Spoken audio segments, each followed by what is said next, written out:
today the weather is actually nice and cool and crisp, and can wear a sweatshirt and I'm not melting trying to do things, so it's a nice change. We're going to focus on sanding the exterior again. You can kind of see here that there's like some bumps of like chipped paint, that we're going to smooth those areas out on the sides, hopefully starting on the front and the back today as well. There's a couple of little spots that we missed when we did the Bondo last weekend. That just needs that second coat. We're going to do that again today.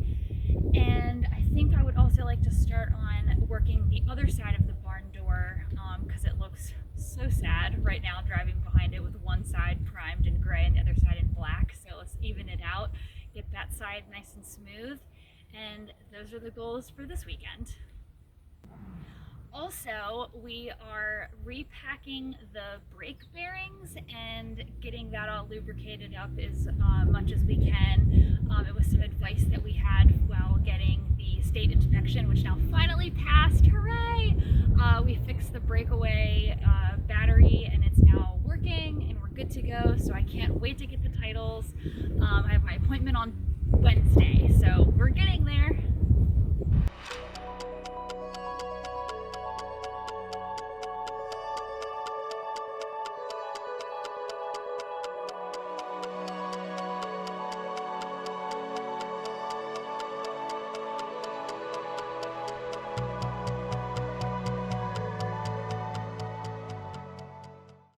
So we finished the roof, got that all scraped off, sanded, bondoed, sanded again. The whole side is now sanded.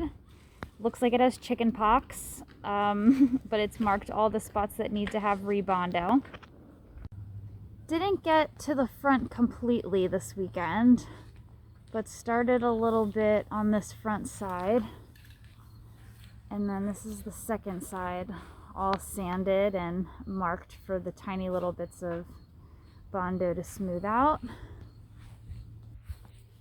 And no update on the back yet, still half and half, unfortunately. That will be a next weekend project.